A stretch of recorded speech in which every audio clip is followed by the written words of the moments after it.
Okay, ito na naman tayo. Ang pag-usapan natin ay ang tanong, may ano ko no, may tinatawag na flood control project bag insertion din si Risa Hontiveros. Yan ang tanong natin ngayon.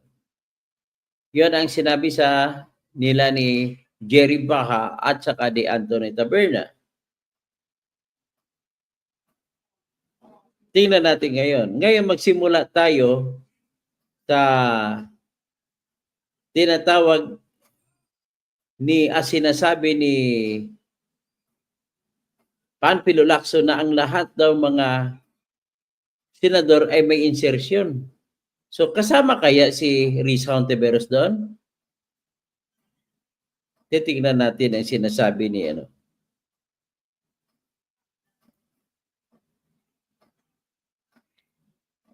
Sinasabi po ito ni Anthony Baha at saka ni Anthony Taberna. Yun ang maganda. Medyo kung umuulan-ulan, hindi kayo makalabas ng bahay. Sa bahay kayo. Obligadong magkakasama. Ayun, ang sarap na baka meron ng ganun lang ang ginawa sa kanya. Oo. Para biruin mo Tingnan natin Hindi ako makapaniwala meron siyang flood control Nakita mo naman.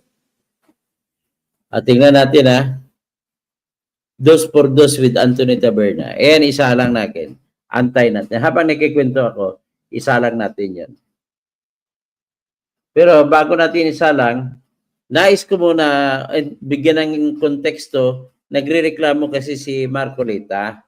Bakit sinabi ni Lacson at ni Soto na lahat ng senador na 19th Congress na wala pa si Marcolita ay may mga flood control budget insertion daw. Kasama si Risa Hontiveros doon. So pakinggan muna natin ang sinabi ni Marcolita.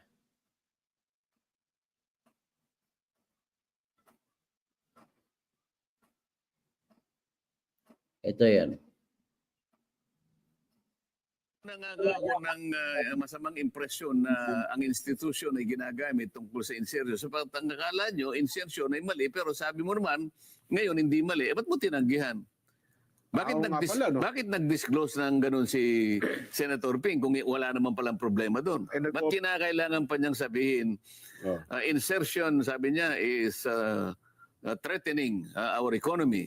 Kinakailangan sa plenaryo mabusisian at bakit yan ay pinayagan. Yung salitang yun, bakit yan ay pinayagan? Di ibig sabihin bawal pala yan? Oo nga. So ba't ka magpapaliwanag ngayon, although late na in the day, sapagkat na-unsettle na yung mga kasama mo Oo. Hindi mo nyo ako dapat na ipaliwanag to, ba't nangyayari ito? Kasi ang offer kay Tito Sen, di ba Sen? 500. Yung kapwa ninyo ako action, kayong dalawa, you are sending a mixed message to our people. Yun ang pinaka-bood ng aking, kinakailangan natin, magkaroon tayo ng clarity rito. Ang insertion ba masama o mabuti? Kung masama, ba't mo tinatanggihan? Kung masama, bakit sabi mo part ng regular process at hindi mo siya tinanggap? Dapat na bahala yung mga kasama natin. Wala naman palang problema diyan. So ngayon, ang sinasabi niya, bago natin i-refer yung privilege speech ni Senator Marcolita, ay gusto ko munang magpaliwanag doon sa kanyang mga pinagsasabi. Una, sabi niya, sino po ito? Si Senador Ping na po ito? O si Senador Soto, Senate President Soto? Senate President. Okay Kasi po. siya yung presiding officer. Una kanya, dapat sana nag-deliver ka ng privilege speech. Nandito sana si Senator Ping. Opo.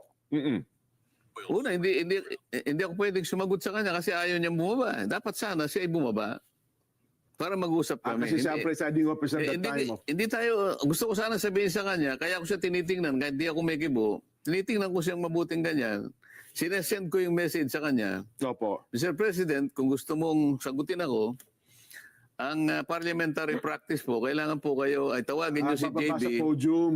Tawagin niyo po yung majority leader, magpalit muna kayo. Kayo pong bumaba rito para Nag-usap. para Ah. kayo pong sasagot. Sasagutin ko po kayo. So, yun ang reglamento pala. Okay. Oho. Alam niya yun di ba? Opo, oo. Nagtagal naman siya doon. Siya nga po pinakamatanda. Kasi ako, ginagalang ko lahat ang ano natin, ang Opo. procedure. Kaya hindi ako sumagot sa kanya Mm-mm. kasi nakaharap siya eh. Presiding. Siya yung presiding. Ayoko sumagot sa kanya because he's the presiding officer. Yes. Kaya ako siya tinitingnan, hindi ako sumasagot, iniintay ko na maunawaan niya na kinakailangan bumaba siya para siya sumagot. Okay. Balik. So, pero ituloy natin yung sinabi niya, kinakailangan nga niya, nandito si Senador Ping nung nag-privilege speech ka. Kung halimbawa kaya bumaba siya, ito yung sasagot ko sa kanya. Okay. Oho. Your Honor, hindi ko po tungkulin. Wala po akong obligasyon na sabihan ko kayong lahat na ako'y magpi-privilege speech. Kailangan po nandito kayong lahat. Huwag kayong aalis ha. Mag-privilege speech ako. Wala pong ganon. Walang ganun. Kahit di Tama. mo pwedeng pigilan. Wala po akong karapatan. Una, wala akong karapatan. Pangalawa, wala po akong obligasyon na sabihan kayo. Nasa inyo po yun kasi nakalagay naman po sa agenda na magpi-privilege speech ako. Oho. Ang ibig sabihin yan, ayaw po niya akong pakinggan kaya siya umalis, di ba? Oho. Tama. Oh. Yun sana sasabihin ko sa kanya. Kaya lang, hindi ko na nasabi kasi nga, nandun siya sa taas eh. Oho. Di ba? Pero kung bumaba siya, yung kagad na sasabihin ko. Okay. Pangalawa, hindi po niyo ako kasi pinagbigyan na ako na munang mauna. Sige, ibig sabihin po, isa lang yun.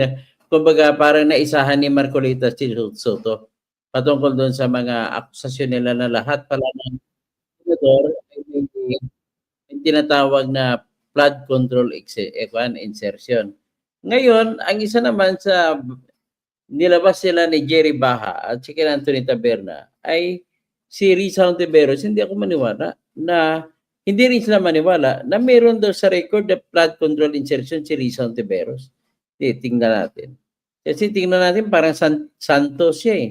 Parang wala siyang kasalanan eh. Oh. Kaya pakinggan natin si 2x2. Parang ito yung nasa Legend of Female General eh. Si General Shen. Si General diba? Ayun.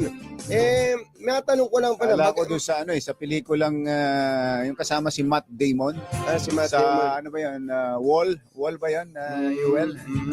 Hindi, matanong ko lang pala, kaugnay ito, Senator Risa Ontiveros, totoo bang meron kayong insertion na 750 million sa inyong sa budget nitong taon na to? Hindi ako makapaniwala eh. So, 750 million? Ha?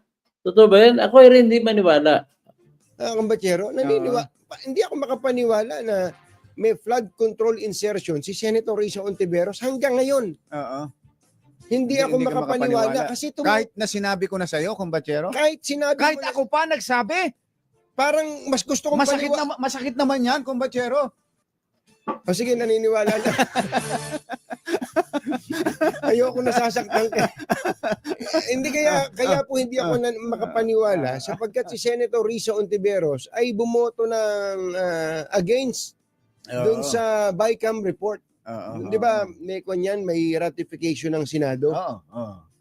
Yung pagkatapos ng BICAM, yung BICAM report, ibabalik sa Senado at pagbobotohan, ira-ratify. Oo. Dalawa silang hindi bumoto eh. Oo. Si Senator Risa, saka si Senator Coco Pimentel, pareho silang dalawang opposition. nasa minority. Kaya hindi ako makapaniwala na meron siyang insertion. Baka ang Na flood control ha. na flood control. Oo. Baka iniisip niya hindi ano lang to. Yun ang ceremonial function lang ng opposition. Ganon. Baka Parang ganon. ministerial sa parte nila. Ministerial. Kaya lang yun nga eh.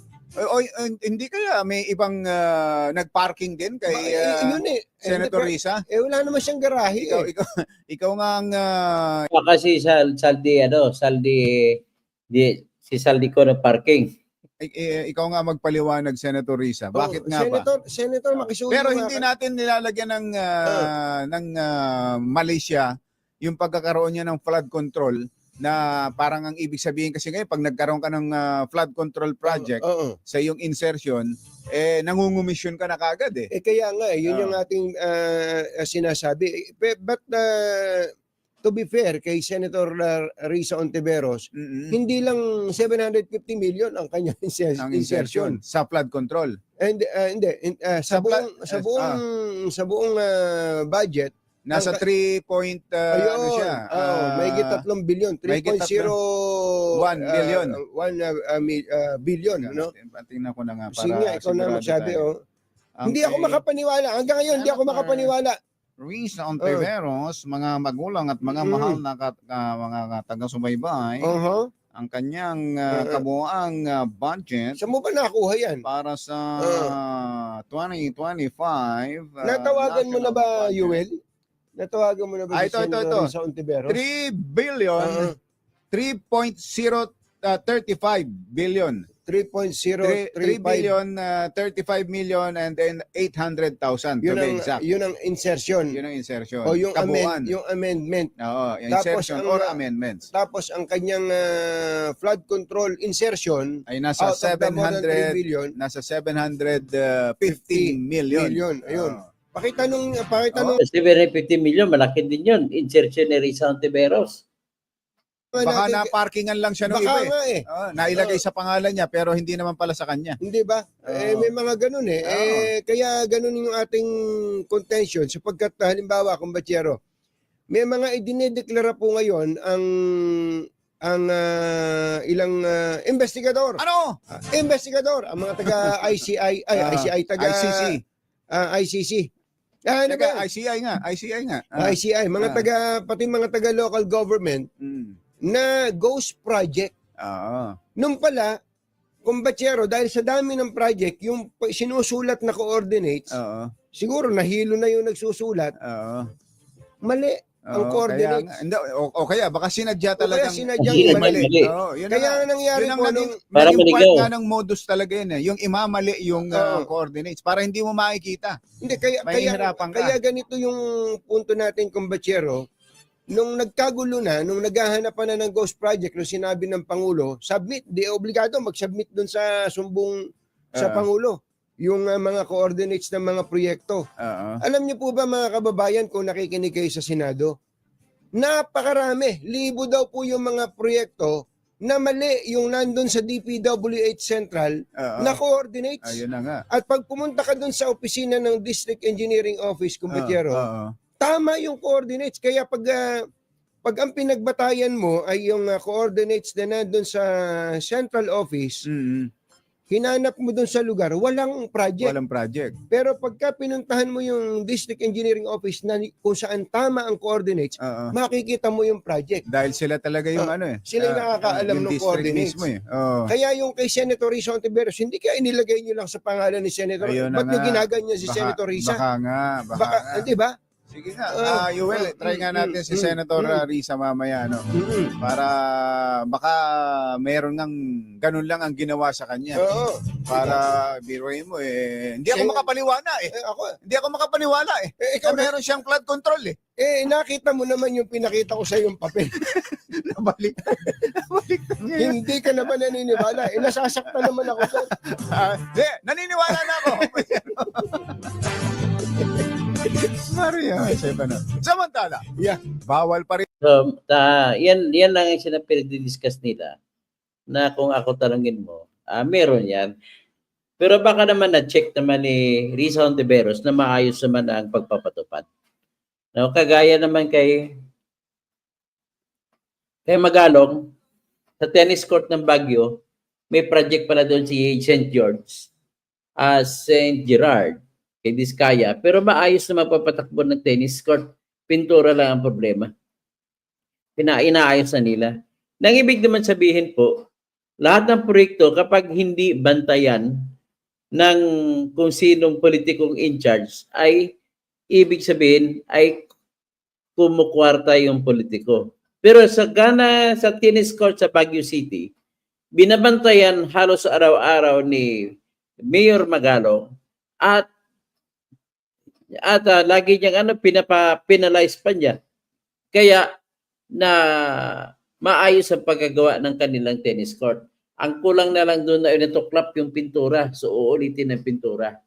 So, ibig sabihin yung pintura, mali, pangit ang nabili na pintura na nailagay.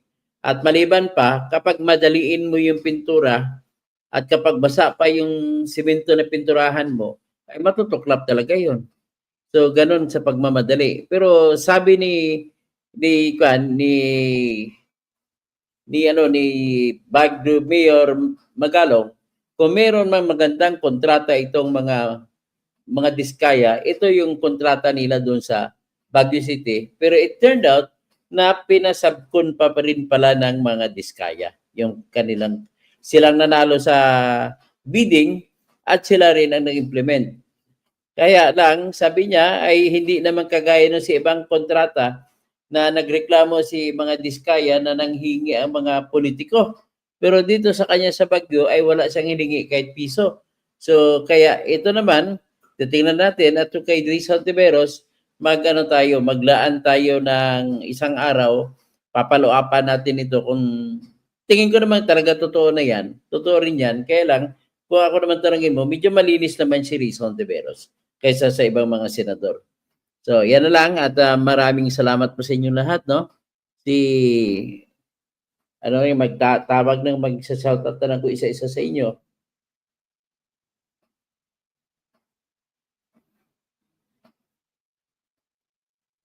Ito. Ay, magandang hapon, mga kaibigan. Magandang gabi po. Ito pala. Hindi pala yan. Ang ating pong pag-usapan sa ngayon po ay matungkol po sa ano.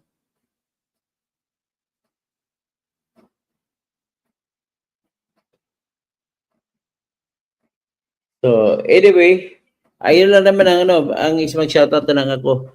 So, sabi ni Rosa de los Reyes, totoo yan, sir.